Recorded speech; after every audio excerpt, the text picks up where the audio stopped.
Hello guys, welcome back to my channel. I want to talk about the top 5 red flag men that we see in Love is Blind. We see them in the pods from the very beginning, and as the story played out, everything came everything was so evident as the stories played out. So guys, subscribe to my channel and let's get right into this. It broke your heart, but corrected your vision. Take that win. Okay, so there are 2 things before I get started that I want women to know. First of all, men do listen to women. They listen to women and they use what they hear to to manipulate us even further. And we saw that from the very beginning in the pods. The second thing is when men say they are not adaptable, they are. They are very adaptable. They just know how to adapt to be more full of shit. Some of these features are in all of these dudes, okay? Like, not one just represented one thing, but they used all of these different talking points to manipulate the women to believe that they were better men than the rest of these guys out here. So let's talk about the first dude. Number 5, safety vulnerability guy. If there was not a theme among these men, it was the idea of feeling safe. These women gave them peace. These women made them feel safe. And absolutely none of them were safe places for these women to be. Right? Nobody was safe with these men. But that was the main thing, that so many men finally felt safe. They were finally able to be vulnerable with someone, to emote. Okay. So we saw Safety Dude in Tyler. We saw it in Tim. We saw it in almost all of them. So that was one of the things that was a main theme among men. They want to feel safe. And we hear that in the podcast. We hear that across these things. And we see in reality that most of these men who want to feel safe, want women to make them feel safe, are not safe places for women. And we saw that play out over time, right? Now, there's some lessons for us women as well, which I'm going to talk about at the end of this video after I get through these top 5 dudes. But we don't want to make men feel safe. I hate to admit it. They shouldn't even feel safe in their own homes.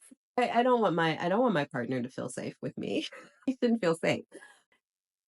So safety is not something that women is supposed to provide for men. They were like, I finally feel safe to be vulnerable. I feel safe to protect someone. I feel safe. They have to feel safe to protect the women that they supposedly love. What are you, what?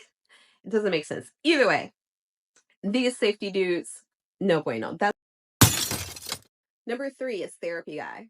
All of these men talk about their therapy journey, and it is wonderful. It is wonderful for men to go to therapy. They need therapy. But what we are seeing, instead of actually using therapy to be something that heals them, to make them explore themselves, they are faking it through therapy. They are not honest. And what they've come to adapt to do, safety dude, therapy dude, is to use this language to make women think that they are safe, that they are healed, and that they know and are deconstructing, because our deconstruction process doesn't begin and then end, right? We are actually having to deconstruct generations of patriarchy, of anti-blackness, of anti-feminism, all of these things, misogyny. We are all in a deconstruction journey. These dudes sound like they went to therapy to deal with one or two things, fixed it. Now they have therapy speech to use and manipulate women with. It's like they went to therapy to learn how to manipulate in a different way. And we saw that with all of the ones who started talking about their therapy journey. Most of them were still unhealed. Most of them still needed probably deeper therapy, maybe a rehab. Like, they just need to be taken away from society and actually, I don't know, electric shock therapy, whatever, but whatever it is, they're not done. They're not done. But what they have done is created a new way to use therapy and therapy speech to make women think something that they are not. Next one is the fake feminist. Okay. Ramses or Ramses or whatever his name was. From the very beginning, he was talking about the deconstruction of patriarchy type of ideas. And that was really the thing that pulled Marissa in. Finally, especially someone who had been around all of these hyper masculine, wannabe alpha male people like in the military. And I think that's probably why she leaned away from the military guy to be like, you know what, let me try a newer, softer kind of man. Right? Let me try this man who is going to actually see my femininity, see his own perhaps, and find that balance, right? And what do we see in the end with him? Guys, he just used all that speech to manipulate her, to make her believe, because when it came down to when she needed something or could not fulfill his needs, suddenly he started questioning everything. Things got so hard when she fell ill and couldn't have sex with him, or she had PMS and didn't feel like being touched. She had, when her feelings became and her needs became a priority over his, well, we saw how feminist he really is, how much his needs became more important than hers. You can see how men are adaptable. They easily listen to the things that women say in an effort to manipulate and in an effort to use those tools to get more sex, more women to believe their BS, more women to bend around them, because you start thinking like, well, I know he believes in all of these ideals. He has such strong ideologies about the patriarchy, about misogyny, about he doesn't mind being feminine, he's in touch with his feminine side. It will make women bend even more. Some women, right? It will make her feel like, what's happening? I'm doing something wrong because I have this great feminist guy and he says all the right things. He knows that these things exist. He's acknowledged them in himself, in the world, and blah. It must again be me, right? It can't be that I can center myself sometimes and he can also say, well, it's time to center her. No, his needs were always more important, from especially his sexual needs, right? That was most of his issues, was around not wanting to have condom sex, around, and then if he does have condom sex, he does not have condom sex, he put his pleasure above her health needs, above anything, any aspect of what her is. He's like, his pleasure is important. And he didn't even want to deal with the possible responsibilities of not having condom sex, right? Like he wanted to have his cake and her and not have to think about birth control, not have to think about anything else besides his pleasure.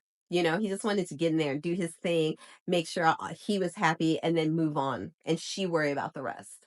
How feminist of him. Um, yeah, these are the fake feminists, and we are starting to see these kind of guys apply these tactics in the real world, ladies. Like these men are showing us what we need to pay attention to in our everyday lives, because these are the dudes that's going to be coming out at us. We think they're not paying attention, they're paying attention.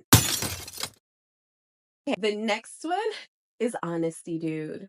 We saw this with Steven. Okay. Steven was honesty, dude. Let me tell you about myself, right? I made these mistakes. I cheated, if you want to call it that. I slid into someone's DMs, like if somebody tells you that they are already a cheater, even if they talk about how they broke it down. He went to therapy too, right? They went to couples therapy.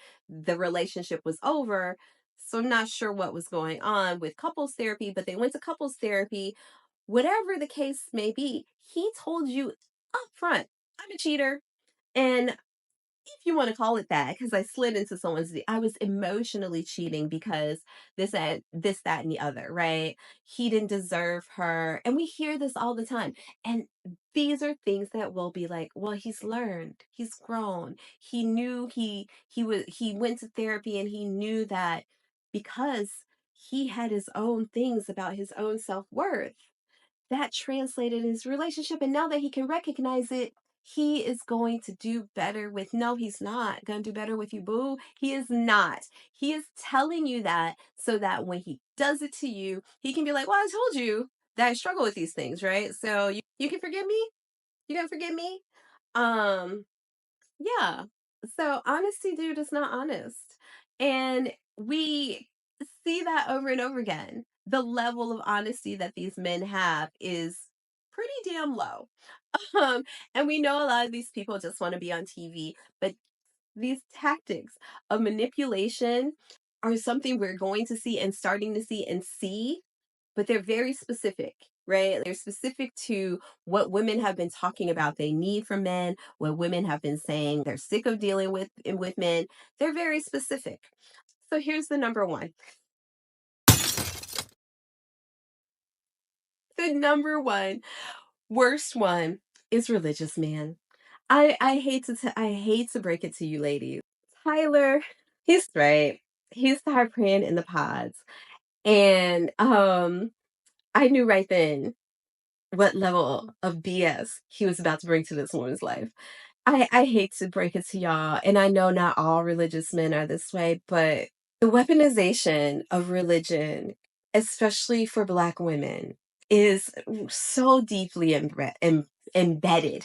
Okay, even for some of the women who do not identify as Christian or very religious or whatever, you have been taught to believe like these religious men are going to act right, even though we see over and over again how little they do. He turned out to be one of the biggest liars on the show. One of the biggest. He had 3 children. And then when he decided to come clean and be honest and tell the truth and let you know what his situation was, he still lied in his honesty. This man was praying.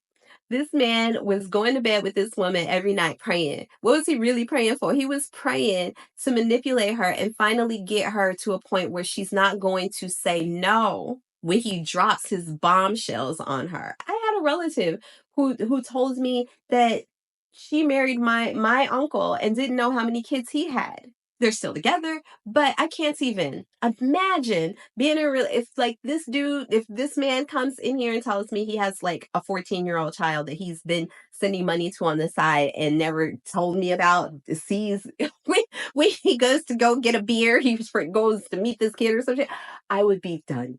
Absolutely done. I don't care what your situation, I don't care. Done. It is generally these men know how to manipulate you. And the prayers, oh my goodness, they was all crying too, all of them.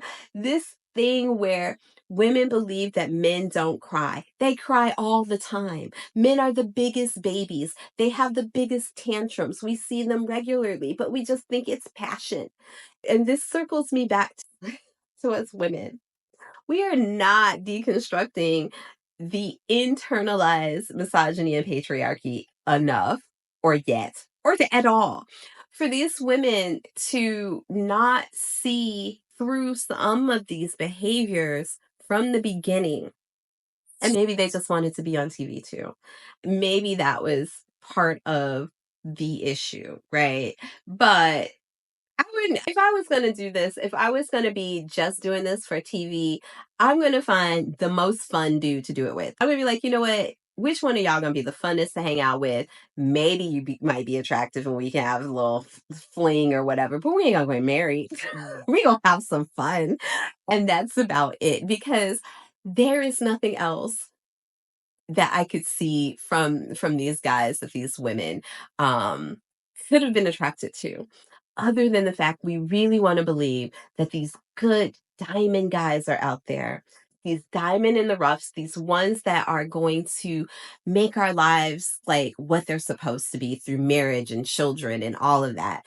And it turns out that even when they say that's what they want, maybe not so much. Because the guy who confessed and depreciated himself, devalued himself because he was a cheater and he did his ex wrong, did exactly that again. He cheated. he slid into people's DMs. And now that you know the content of those messages were not about emotions, we can only imagine what kind of weird kink stuff that he was messaging about before. I think that people didn't listen to themselves. Women, we don't listen to ourselves.